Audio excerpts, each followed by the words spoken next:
Hello, and welcome to the User Research Strategist podcast. I am your host, Nikki, and I am joined today here by Mark, and we're going to be talking about games user research. Hi, Mark.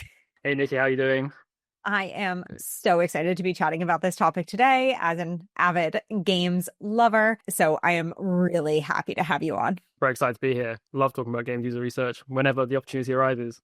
Yay, amazing. So before we dive into this wonderful topic that I have 1,000 questions on, do you mind just giving a quick introduction? Yeah, absolutely. Okay, so hi again, everyone. I'm Mark Cox. I'm a lead researcher at the design research agency Spotless in London. I've been working there for around 7 years now. And because we're an agency, I've been lucky enough to work on projects across all kinds of industries. But today, I'll be wearing my games user researcher hat. So yeah, really excited to be talking about that and how we insert ourselves as games user researchers into the game development process. Yeah, to help build the games that people want to play.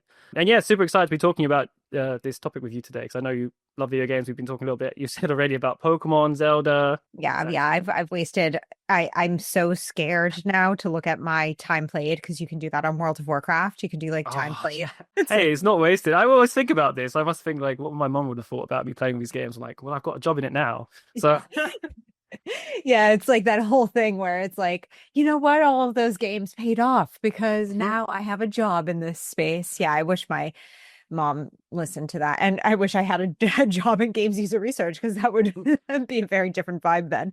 But yeah, awesome. So let's dive into kind of, I guess, if you could just give an overview of games user research, like maybe how it came to be or like what it is now for you, just an overview on the topic. Yeah, absolutely. So it's a really interesting field, actually, has some real interesting history. So, going back to the days of Atari and the arcade cabinets, there's always been people trying to understand how people play games and they want to understand their players. So the person most people think about is Carol Cantor, who might have come up before, and she was a researcher for Atari, and most people consider her to be the first games user researcher. So she would go out and observe people playing games at the arcades. Obviously, she wanted to see what kept people playing and what kept people putting in their quarters into the machines. So, of course, that's how developers want to know how to make a player stay. And of course, now it's grown into, a fully fledged field. And of course, there are more and more games out there these days on more devices. Of course, mobile games have completely risen in popularity that we've seen, and research is still done on boxed games as well for Xbox and PlayStation and things like that. But I guess the core of it is still we want to understand how people experience the game, what's fun, and how it can be improved. Those are still the kind of questions we ask. Yeah, and I guess to carry on with that, I guess games user researchers, our first priority is to understand the game designer's intent. So unlike apps or services that tend to focus on removing obstacles to streamline user experiences, games have to obviously incorporate challenges akin to, say, like positive friction, which might have come up in like other apps and services. So that really helps enrich the gameplay. Otherwise, you'd have a game where you just press forward and you'd win. So that would be fun. I like to think of the research done by Mihai Csikszentmihalyi on flow states and really how we can get our players into that state. Cool. Yeah, that's so you brought up so many important and super cool things. And I like what you brought up, especially about positive friction. And you do have to include challenges in a video game, or as you said, it might be quite boring for people. And I'm curious, how do you assess or think about, what is that right level of positive friction? Because like as a video game player myself, I have encountered things that are too much friction, too challenging for my style or like the amount of time I can spend playing a game versus what I'm sure is other people might have more time to overcome those challenges. So yeah, I'm curious, like, how do you assess that and think about that? Yeah, absolutely. So it really does, again, go back to sort of, we'll start with understanding a designer's intent. So there are many different types of games, of course, and a lot of people like to point to games like Dark Souls and Elden Ring, where the game is meant to be challenging. But of course, we still want players to be able to progress. And I think I can bring up an example of that recently. So when Elden Ring came out, the first boss was a major sticking point for a lot of players, Margit the Fell Omen. And they used telemetry data, actually, and they was seeing that a lot of players were dying at this point and actually causing players to quit. And of course, having your first boss be the point where players quit your game is going to be a real challenge to keep people invested in the series. So they were able to make some small nerfs while sticking to the designer's intent. So for example, they made sure that smithing stone availability, which is like your upgrade material, was more visible on the map, so you knew to go there and you could upgrade. And they also upgraded the descriptions of these like spirit ashes, which are effectively your companions that you can take into a fight with you to help new players understand their use. And I really like that. So it didn't go against their designer's intent in terms of making a difficult boss. It was just like, this is how you can improve as a player. And I think that's something that we try and look to do a lot, because it's all well and good putting in tutorials, but a lot of players won't read with tutorials, and it also slows down the pace of gameplay. So it's really about how can you help players understand what they can do to improve.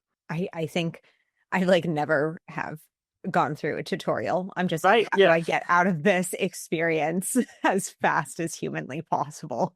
Yeah, amazing. Yeah, and I love that, like using that data to understand, oh, people are currently dying like at this point.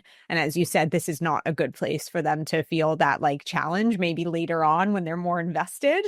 But like, yeah, that's not a great point. And so I'm curious, like in terms of like other methodologies, maybe that are different or more nuanced from mainstream user research, you know, what kind of methodologies do you tend to use when you are evaluating games? Yeah. So we have a few, and I thought before I got into these, it would be helpful to clear up some differences in the roles in game development. So of course we're talking about games user research today, which is mainly focusing on how players experience the game. But you also have QA, and QA roles are there to ensure bugs and technical issues are fixed. And then you also have people working in market research who will identify like the target audience and commercial potential and how to sell the game. You know, is it going to be free to play? Is it going to be a price that you pay up front? And that's not to say games user researchers don't have to be aware of those other two roles. And sometimes you will be doing market research, or you'll be reporting on bugs in your research, but they are different. So when I get into the topic of playtesting, we can talk about that. So anyway, we have a range of methods, and I think compared to a lot of other user research, observational methods are really key in games user research. But towards the start of games development, because it's a creative process, you have a lot of fun things like concept testing, testing assets, narrative testing, which I love. It's so exciting to get a script in front of players, especially if it's from, you know, like a series of games, and players come in and they're so passionate about the series and the games that they're playing. So it's so exciting to be able to chat to them about like this new version of the game coming out. But yeah, of course, you know, you put concepts in front of people, you get people to go through and you do surveys. A lot of that can be quite quantitative, but really, I don't think you really get all the innovation through that. A lot of it comes from speaking to people as well. So if I was going to talk about the first one, which is concept testing and narrative testing, that's probably where you might start in pre-production of game development. My opinion here is you would want people to come in. You might have like a large group of people who come in, maybe 10 or 20. They'll be able to read some of the character descriptions, read the script, and they'll be able to fill in a survey afterwards as well on their thoughts. But you kind of want to be able to have this focus group style chat at the end as well. I find that's been really useful, where everyone comes out, has a discussion. And I like to get people to chat to each other about it first as well, for two reasons. One, I think it's nice to warm people up to this way of like chatting in a focus group with each other. And also number two, I like to just be a sort of, you know, on the outside, letting people sort of facilitate their own conversation about it. And again, because people are so passionate about games, they're really happy to have these really in-depth conversations about the characters and, you know, people who they want to feel represented by as well. So there's been a lot of interesting conversation I've had around like representation in video games in those focus groups when people are happy to share. Can I dig a little bit into like the narrative testing? Because that might be something that's new and different to people. So like when you talk through narrative testing, like are people are reading descriptions of certain characters or storylines, or like what are you able to like give them to like assess? So typically, I guess it's two things. So there's the concept testing part and narrative testing, which can be rolled into one test. So firstly, with the concept testing, yes, you'll have usually some concept art of the characters. Typically, I think usually that's what game developers want to test. They want to know whether the characters they're creating are interesting. Do they feel invested in those characters? Do they like even the design, the clothes that they're wearing? So you're going to get quant feedback on that. You'll be discussing like how likely do they feel like they will be in the situation of that story? Do they feel relatable? That kind of thing. And then the second one with the narrative testing is literally a script. So maybe level one, here's the script of what will happen. And it's really interesting seeing players read through a script because a lot of people obviously haven't done that before. I suppose if you haven't done acting or anything like that, kind of getting them to think about the script whilst being able to suspend their disbelief, because of course nothing has been put in the game yet, but imagine the characters and then put it into the script and then see how they feel like the way that they're acting in the script, does that also reflect how they look and how much you like the characters' designs, that kind of thing. Wow, that's so like I'm like trying to be like, oh, how would like Zelda like be like like how would you do that? That's just so like fascinating that you're almost able to like take out the like story of the video game and just like test that on its own. Like, because like when you think about maybe evaluating games, you're like, oh, how are people playing it? Rather than like, oh, how do people think of the characters? Which I'm sure like, and since you have such a big fan base when it comes to games, is like so super important that people feel like the characters are relevant, relatable. And I didn't even think about like, I'm like, oh, the mechanics of the gameplay. No, it's like beyond that. Absolutely. And I think with game development, you're working with people in sound, you're working with people who design cutscenes, and you obviously want to make sure all that's nailed down before people bring in actors to record voice lines and to make these cutscenes. It just saves a lot of time doing this. Oh, so yeah, like I didn't even think, I'm like, oh, people have to like, yeah, you have to record people doing the things. Yeah, I didn't even like think about that. That's so interesting. Okay. So, and then I want to touch on the focus groups briefly, if you're able to, like, because I know focus groups can feel like a bit taboo in research, or like that's like a thing that can come up, but I can imagine this is such a different vibe because of the nature of the fan base. Like Absolutely. if you're sitting people together and you're like, this app that we want you to purchase, like that's a very different vibe than like, let's talk about this thing that everybody in this room really like deeply cares about. So yeah, I'm wondering like, how do you facilitate those in an effective way? Yeah, I love running focus groups in games as research. And if you tell me to do it for something else, it's I always have those concerns as well. But I think one thing that we do is obviously the surveys, which are so important in games user research. I don't know, I'll hopefully touch on that a bit later as well. So we do capture individual opinions as well before we bring people into a focus group. But I feel like the focus groups are where you get the real interesting insights, and with players talking to each other, it's almost like they can mark their own homework. And I can't discuss which game this was for, but there was a narrative game that we were testing which you can make different decisions in, and even in the script you could like decide which path you would go down, and people would see different things. And then I remember just sitting on the sidelines listening to what players had picked, and they're like, oh wow, you picked that, I can't believe you did that, and I can't believe this is what we saw. And being able to discuss every option and every outcome, I think that even made like a better decision, and we had better findings from that. That's so interesting, especially as you said, like I didn't even think about, because there are so many games with a very linear path where you don't have a lot of choice. And I didn't even think about like the just unbelievable amount of scope that must come from like custom choices that you're making. Like I remember being a kid and reading Goosebumps, where you could like skip ahead to different parts and like be like, oh, go to page 96 for this one. Like, what do you choose to do? And I remember that being so cool. So I can imagine the scope just being so broad when it comes to people being able to choose all these different scenarios, and then what comes after that.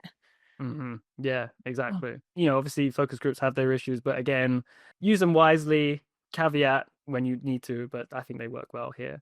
I was going to say, so another method that we tend to use a lot are expert reviews and heuristics. And of course there are some heuristics out there specifically made for video games, but I think because games have such wildly different systems, a lot of the time it will sort of depend on the reviewer who has a lot of experience across a number of games to work on that expert review. And even I haven't done this, but I know other researchers who've done narrative expert reviews. So they've done enough of this narrative testing to go and be like, this won't work for players, and then they'll try and bring it into testing, which is super interesting.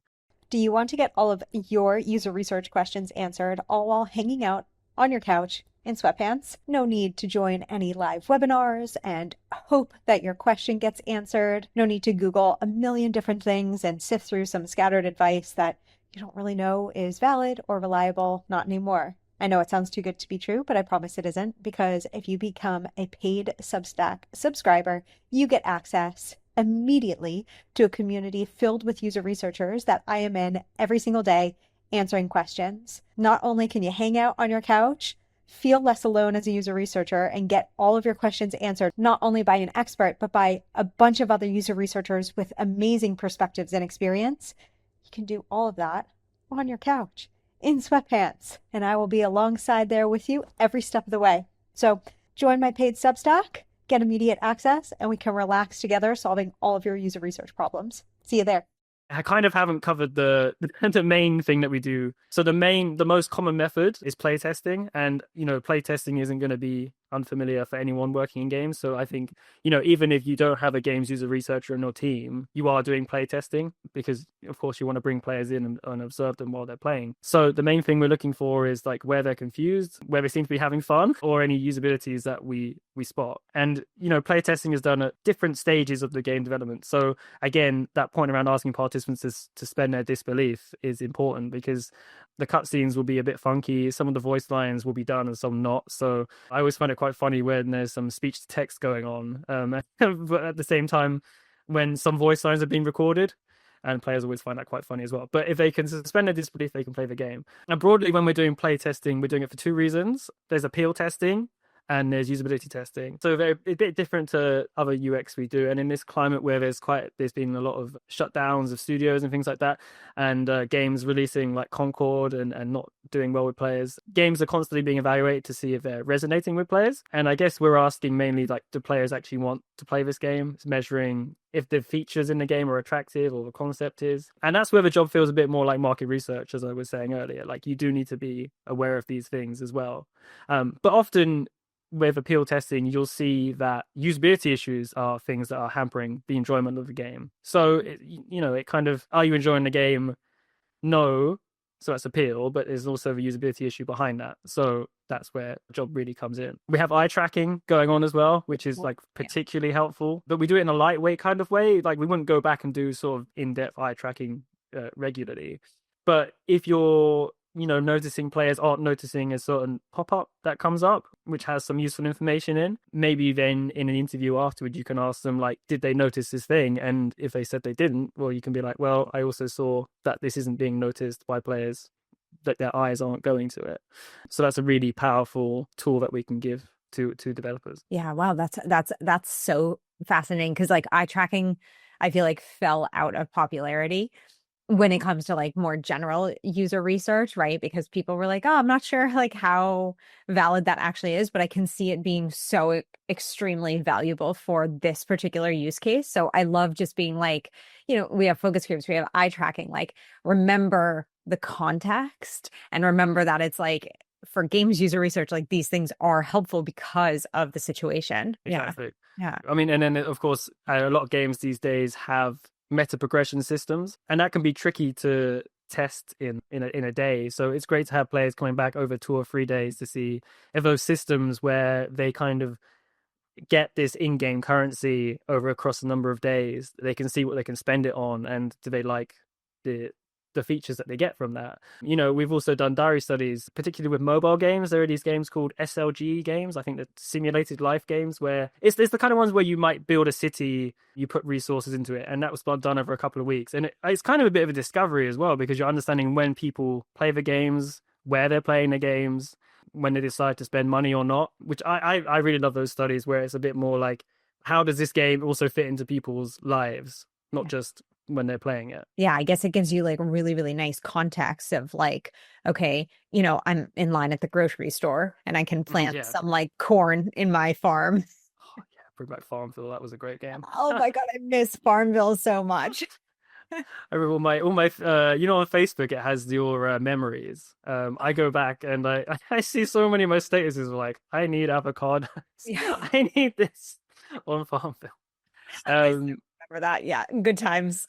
Oh yeah, so one thing I wanted to really mention as well was the surveys that we do, and I've having created many surveys in my life, I've gone through every mistake that you could possibly make with them, and I'd love to share some like advice on on making surveys, and especially with UX. So these can be kind of delivered at the end of a play session, or sort of between missions, or even like after a player death, to try and measure things like the enjoyment at that point, the frustration, or their engagement with the game. It's hard to get right. We often have stakeholders who want to ask questions to their players, like developers or designers. And I'm happy for them to kind of, as I mentioned about focus groups or an interview, to come in and talk to players at the end of an interview. But I wouldn't want them designing the questionnaires because it's so difficult. But yeah, so my tips are, if you've got multiple people in a room doing a questionnaire, you need to be aware of the time it takes people to do a survey.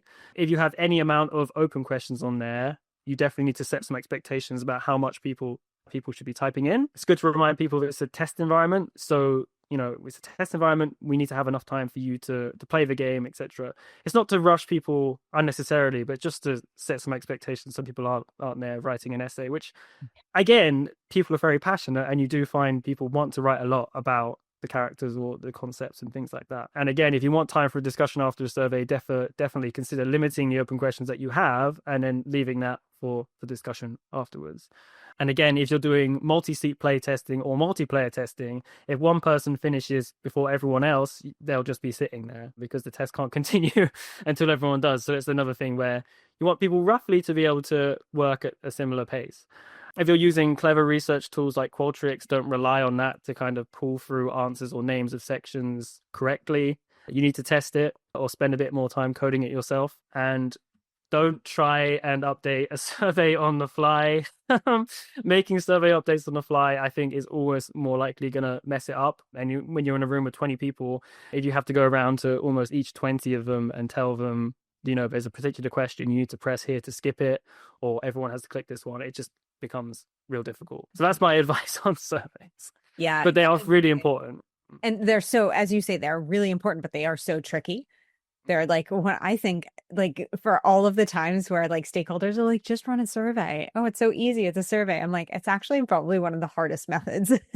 Yeah, absolutely. And even when people are, because there are obviously surveys which you send people and do them remotely, but because they're here with you, I always feel like I want to spend more time speaking to you than having you type out. But of course, we want to collect with a lot of games user research. It's quite heavily quant. We bring in large numbers of players, even just for like usability testing. I'd say more than the average like 6 that you might do for some kind of other product or service. That's super, super helpful. Like as like that overview and like going through those different methodologies, because there are quite a few that are different from that mainstream user research, and like especially like the appeal testing and looking at the focus groups and the heuristics and expert reviews, like when it comes very specifically to games user research. And now I'm curious, like if people are interested in getting into games user research or exploring it a little bit more, do you have some like tips or ideas of how people could go about doing that?